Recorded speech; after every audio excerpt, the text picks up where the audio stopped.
Last class में profit and loss appropriation account की practice करी थी, किस तरीके से पार्टनर्स नेट प्रॉफिट को एप्रोप्रिएशन के बाद डिस्ट्रीब्यूट करते हैं।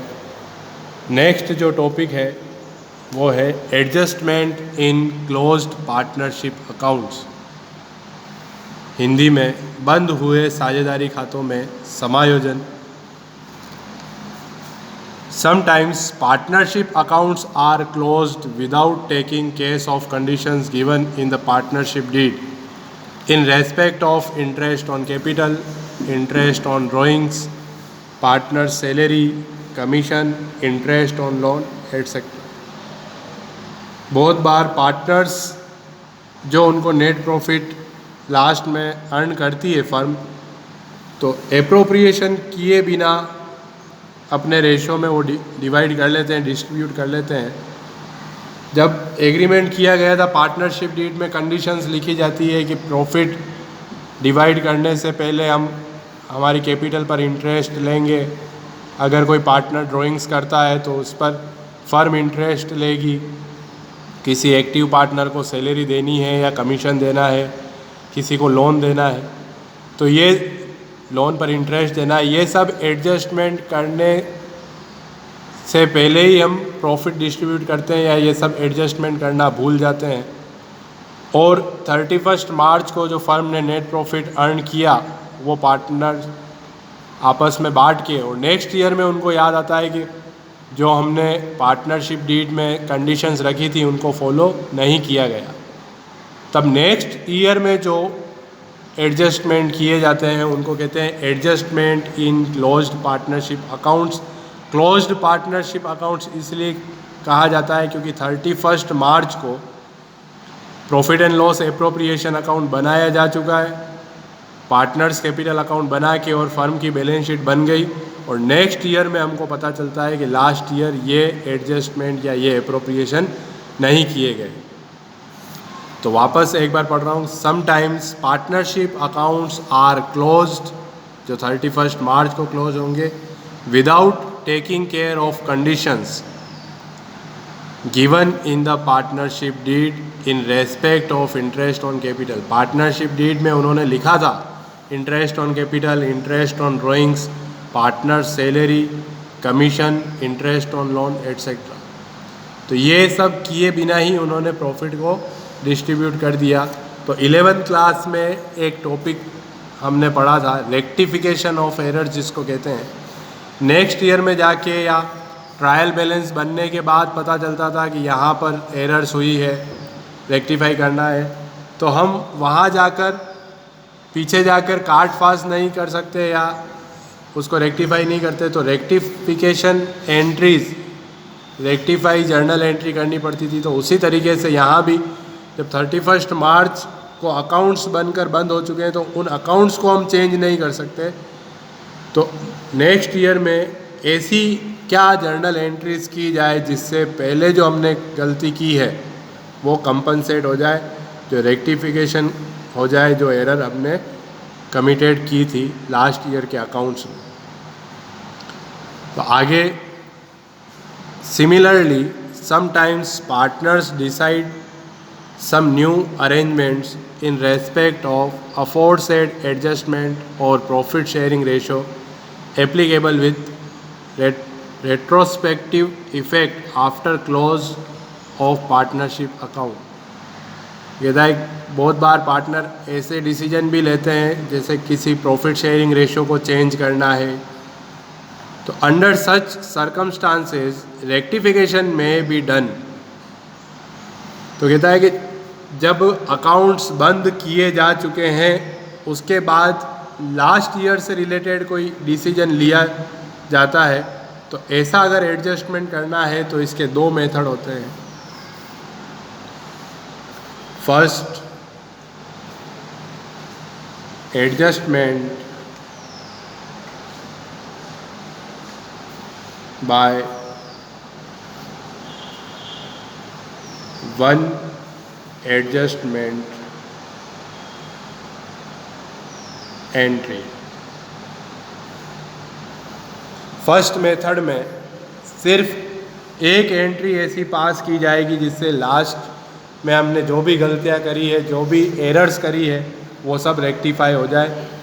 तो वो फर्स्ट मेथड होगा adjustment by one adjustment entry, और second method adjustment by profit and loss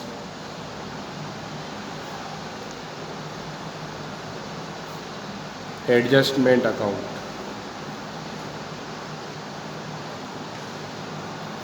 first वाले मेथड में एक ही जर्नल एंट्री से लास्ट ईयर जो भी हमने एरर करी थी वो सब रेक्टिफाई हो जाएगी। सेकंड वाले मेथड में एक से ज़्यादा एंट्रीज होती है, इसलिए इसको एडजस्टमेंट बाय वेरियस एंट्रीज भी कहा जा सकता है, या adjustment by profit and loss adjustment account. तो यहाँ पर मोर देन वन एंट्री, एक से ज़्यादा एंट्री यहाँ पर होगी, जबकि फर्स्ट वाले मेथड में एक ही एंट्री होगी। तो यहाँ पर जो समझना ज़रूरी है वो ये समझना है हमको कि लास्ट ईयर में इंटरेस्ट ऑन कैपिटल देना था, या इंटरेस्ट ऑन ड्राइंग्स लेना था पार्टनर से, किसी पार्टनर को सैलरी देनी थी, कमीशन, ये सब एडजस्टमेंट नहीं किए और उसके बाद प्रॉफिट डिस्ट्रीब्यूट किया, तो इससे यही होगा कि या तो किसी पार्टनर्स को ज़्यादा प्रॉफिट दे दिया हो, किसी पार्टनर्स को कम प्रॉफिट दिया हो। तो सिर्फ ये पता कर लिया जाए कि किसे ज़्यादा सीआर कर दिया है, किसे ज़्यादा डीआर कर दिया है। ये अगर वर्किंग नोट कर लिया जाए तो उनको, जिसको ज़्यादा सीआर कर दिया है, जिस पार्टनर को ज़्यादा पैसे दे दिए उससे तो पैसे वापस ले लो, या जिस पार्टनर को कम पैसे दिए उसको पैसे दे दो। तो वो फर्स्ट वाले मेथड में किया जाता है। तो जैसे एक एग्जांपल से समझते हैं इसको कि ए, बी और सी तीन पार्टनर हैं, इनका रेशो 1:1:1 रेशो है। इक्वल पार्टनर है कि जो भी प्रॉफिट होगा इक्वल डिस्ट्रीब्यूट करेंगे। कैपिटल अगर इनकी देखें तो हम ये मानते हैं 1,80,000 और 60,000 इनकी कैपिटल थी। ये ऐसे ही एक एग्जांपल से हम समझ रहे हैं। इंटरेस्ट ऑन कैपिटल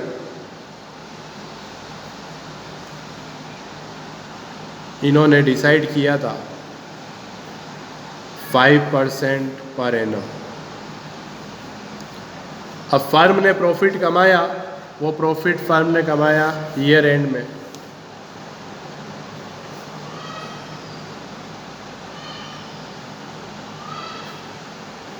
मानते हैं 60,000 रुपये। ध्यान से समझना इसको, अच्छा टॉपिक है। ए, बी, सी 1:1:1 में पार्टनर है। यही हमारे क्वेश्चन जो आता है उसका लिखा हुआ यही तरीका होता है। A, B and C are partners in equal ratio और 1:1:1 ratio. Their capital were ₹1,80,000 and 60,000 respectively. It was decided to allow interest on capital 5% per annum. Profit of the year was ₹60,000 of the firm. अब यहाँ ये समझना ज़रूरी है कि जब हमने आगे profit and loss appropriation account सीखा है तो वहाँ हमने ये सीखा है कि सबसे पहले सीआर साइड 60,000 रुपये लिखे जाए, पार्टनर्स को उनकी कैपिटल पर 5% इंटरेस्ट देने के बाद जो प्रॉफिट बचे, क्योंकि नेट प्रॉफिट नहीं बांटा जाता है। कौन सा प्रॉफिट बांटा जाता है? Divisible profit.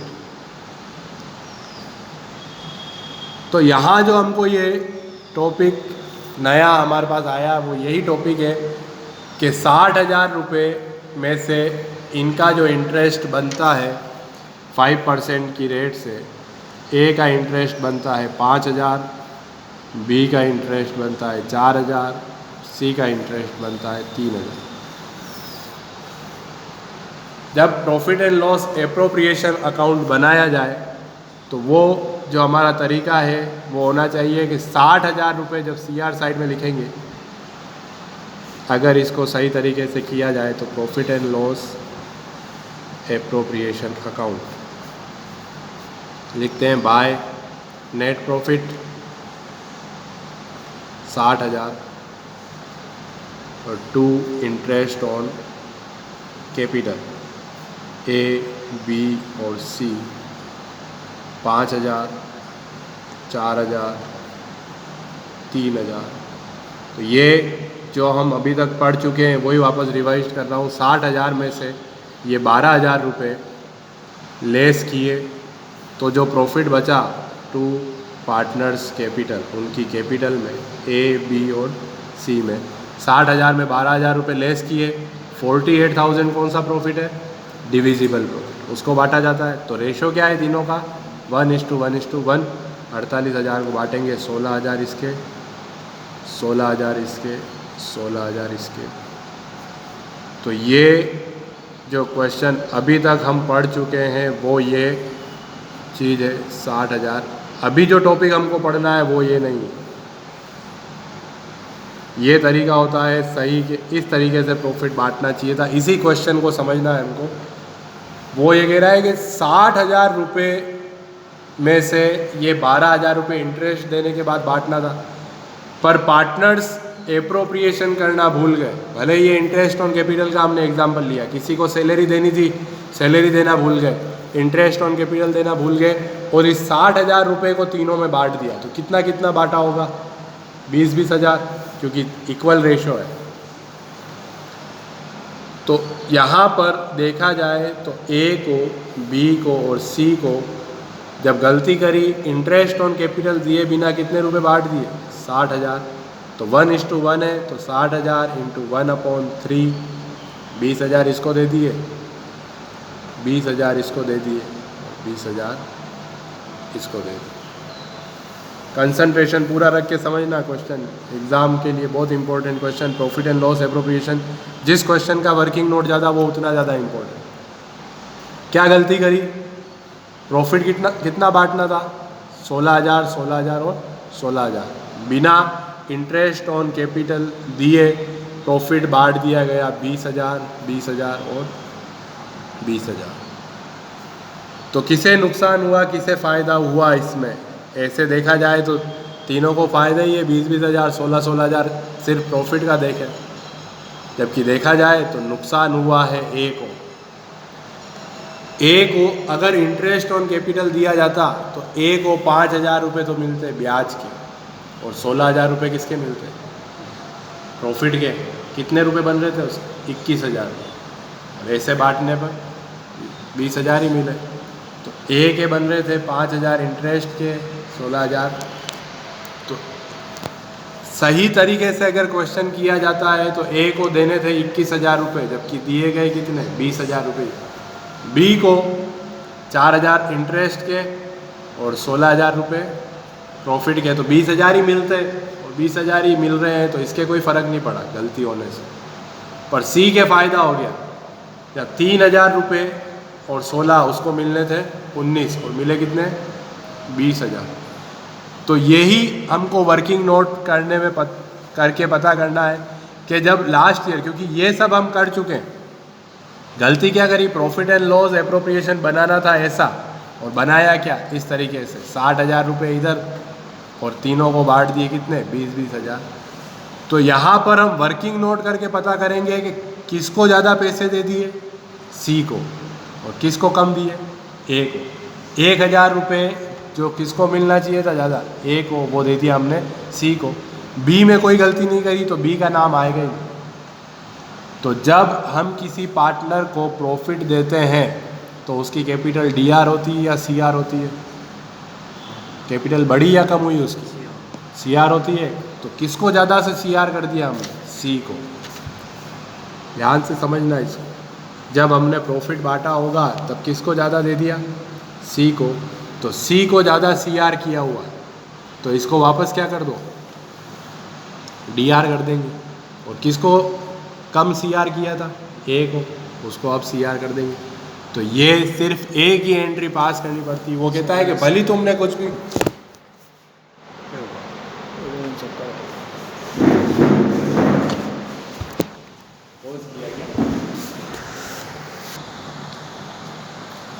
तो यहाँ पर जब ए को 1,000 रुपये जो गलती करी उन्होंने कि इंटरेस्ट ऑन कैपिटल दिए बिना प्रॉफिट बांट दिया, तो इस गलती से एक को पिछले साल 1,000 रुपये कम मिले और सी को 1,000 रुपये ज़्यादा मिल गए। तो जब वो नेक्स्ट ईयर में जब उनको पता चलेगा तो जाकर पिछले साल के अकाउंट्स में रेक्टिफिकेशन नहीं करेंगे, वहाँ जाके काट फास नहीं की जाती है। उन्होंने पता किया, उनको पता चल गया लास्ट ईयर हमने गलत प्रॉफिट बांटा था, 1,000 रुपये ए को ज़्यादा मिलने चाहिए थे तो कम दिए, सी को कम मिलने चाहिए थे ज़्यादा दे दिए। तो जिस पार्टनर को हमने ज़्यादा पैसे दे दिए उसको वापस कम करके उसकी कैपिटल को डीआर कर देंगे। उसकी कैपिटल कुल मिला के उस पार्टनर की कैपिटल से 1,000 रुपये निकाल के जिस पार्टनर को कम मिले उसकी कैपिटल में डालेंगे। तो यहाँ पर एक ही एंट्री होगी उसकी, जब सिंगल एंट्री करते हैं तो यहाँ पर ए को पैसा देना है, सी से लेना है, तो सी को तो कर दो डीआर, सी की कैपिटल से पैसा निकाला जाता है, जिसकी कैपिटल कम होती है वो डीआर होती है। तो सीज कैपिटल या करंट अकाउंट कुछ भी लिखा जा सकता है, करंट अकाउंट से भी ले सकते हैं। Current account DR to A's capital या करंट अकाउंट। तो 1,000 रुपये सी के अकाउंट में से निकाल के ए को दे दिए गए। तो सिर्फ एक जर्नल एंट्री से रेक्टिफिकेशन हो गया, इसलिए फर्स्ट वाले मेथड को कहा जाता है rectification bye one adjustment entry. तो इस वाले मेथड में, फर्स्ट वाले मेथड में सिर्फ वर्किंग नोट ज़्यादा होगा और आंसर जो होगा वो सिर्फ एक जर्नल एंट्री होगी। ये क्वेश्चन मैंने एग्जाम्पल लिया तो सिर्फ एक ही एग्जाम्पल लिया, वो इंटरेस्ट ऑन कैपिटल देना भूल गए थे। हो सकता है वहाँ 3 एडजस्टमेंट आए, 4 एडजस्टमेंट आए कि वो इंटरेस्ट ऑन कैपिटल भी देना भूल गए थे, किसी को सैलरी देना भी भूल गए थे, इंटरेस्ट ऑन ड्राइंग्स थी वो भी लेना भूल गए। तो उस समय हमको एक टेबल बना के एडजस्टमेंट करना है, वो टेबल हमको सीखनी है, वर्किंग नोट करना होगा। तो जब भी adjustment in closed partnership accounts का हमारे सामने क्वेश्चन आए तो एक टेबल हमको हमेशा बनानी है। तो टेबल बनाते हैं, उसको कहते हैं एनालिसिस टेबल।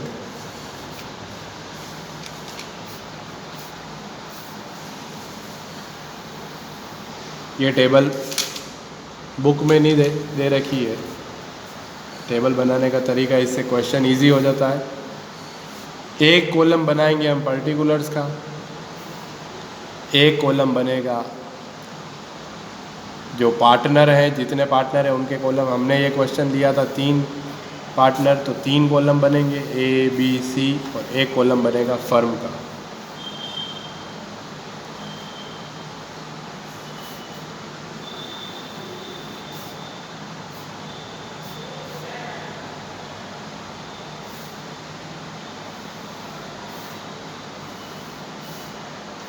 इनके वापस 2 कॉलम कर देने, D R C R, D R C R, D R C R. A का D R C R, B का D R C R, C का डी आर सी आर, और फर्म का भी डी आर और C R. इस तरीके से ये टेबल हमको हमेशा, अगर 2 पार्टनर हैं तो ए बी और एक फर्म का, 4 पार्टनर हैं तो ए बी सी डी और फिर फर्म का बनेगा। ये टेबल हमको हमेशा, अगर ऐसा क्वेश्चन आता है क्लोज्ड पार्टनरशिप अकाउंट्स का, तो इस तरीके की टेबल बनानी है। तो इस टेबल को बनाने के लिए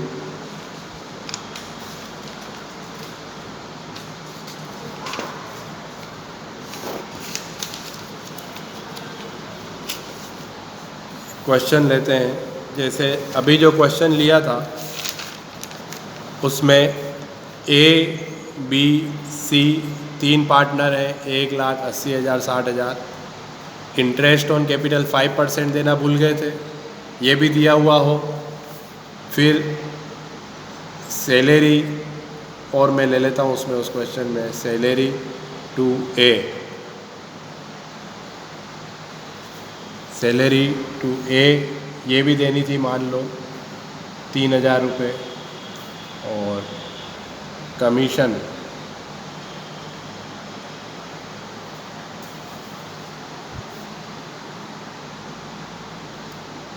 ₹3,000 ये सी को, कमीशन टू सी। तो अब हमारा क्वेश्चन जो वापस बन जाता है वो क्वेश्चन हो जाएगा, A, B and C are partners in ratio 1:1:1. According to partnership deed, interest on capital is allowed 5% per annum. Salary is allowed to A 3,000 per annum or commission to C 3,000 rupees.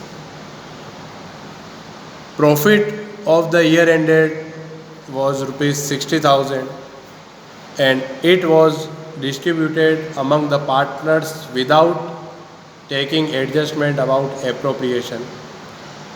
60,000 रुपये firm को profit हुआ, ये 60,000 रुपये firm ने direct ए, B और सी को बांट दिए। उस 60,000 रुपये बांटने से पहले जो एप्रोप्रिएशन 3 थे वो फर्म करना भूल गई। इंटरेस्ट ऑन कैपिटल देना भूल गई, सैलरी ए को देना भूल गए, कमीशन सी को देना भूल गए। ये 3 एडजस्टमेंट। और भी आ सकता है किसी को लोन पर इंटरेस्ट देना भूल गए। तो जब ऐसा क्वेश्चन आए एक से ज़्यादा एडजस्टमेंट करना भूल गए, तब हमको कुछ सोचना नहीं है, डायरेक्ट क्वेश्चन आया, ये टेबल बनाई ए बी सी, तो क्या क्या एडजस्टमेंट या एप्रोप्रिएशन करना भूल गए वो हमको लिखने हैं। तो फर्स्ट इंटरेस्ट ऑन कैपिटल, जो एडजस्टमेंट हम करना भूल गए वो पर्टिकुलर्स में लिखने हैं पार्टनर्स के DRCR में। तो interest on capital separate entity concept से पार्टनर्स के लिए फ़ायदा होता है और फर्म के लिए वो लॉस होता है। तो पार्टनर्स के लिए वो प्रॉफिट है तो उनके जाएगा CR साइड, क्योंकि incomes and profits are credited, ये नॉमिनल अकाउंट का रूल है। तो इन पार्टनर्स का जो इंटरेस्ट ऑन कैपिटल था 5,000, 4,000 और 3,000, ये हम लिखेंगे 5,000, 4,000, 3,000। पिछला वाला जो मैंने समझाया उससे बिल्कुल अलग एक टेबल बन जाती है, बहुत इजी हो जाता है क्वेश्चन जब एक से ज़्यादा एडजस्टमेंट आए। तो इसी तरीके से करना। इंटरेस्ट ऑन कैपिटल देना भूल गए थे, तो इंटरेस्ट ऑन कैपिटल 5,000, 4,000, 3,000, ये तीनों इनके CR करी। फर्म के लिए वो लॉस है तो 12,000 रुपये फर्म को लॉस होगा उसके DR में। जो चीज़ पहले देना भूल गए थे अब फर्म दे रही है तो इनको तो फ़ायदा हो गया, फर्म को लॉस हो गया तो उसके DR में। सेकंड, सैलरी टू ए को सैलरी देना भूल गए थे, अब देंगे सैलरी ए को, तो ए के CR में, इन सब में डैश। फर्म के लिए वो लॉस होगा तो फर्म के DR। फिर कमीशन टू सी को कमीशन देना था, तो अब ए का कोई लेना देना नहीं, बी का कोई लेना देना नहीं, सी को कमीशन देंगे 3,000 इसके CR में और फर्म के DR। चाहे वो 5 एडजस्टमेंट दे, 6 दे, हमको जो हम चीज़ें जो गलती हमने करी वो सब हम यहाँ पर लिखेंगे। इंटरेस्ट देना भूले, सैलरी देना भूले, कमीशन देना भूले, ये सब लिख दी। अब दे रहे, अब देखा जाए तो 12,000, 3,000 और 3,000, टोटल 18,000 रुपये ये होते हैं। तो ये फर्म को लॉस हुआ, तो ये फर्म को लॉस हुआ तो फर्म, अब एटलीस्ट देखा जाए तो फर्म मतलब कौन, ए, बी और सी, तो ये लॉस वापस इन तीनों में बांट दिया जाएगा, लॉस डिस्ट्रीब्यूशन। तीनों का जो रेशो है, इक्वल रेशो है, तो 6,000 रुपये। अगर जब पहले हमने प्रॉफिट बांटा तो वो बांटा था 60,000, अब ये 18,000 रुपये कट के प्रॉफिट बटेगा 42,000, तो पार्टनर्स को 18,000 रुपये का लॉस हुआ क्योंकि पहले गलती करके बांटा था।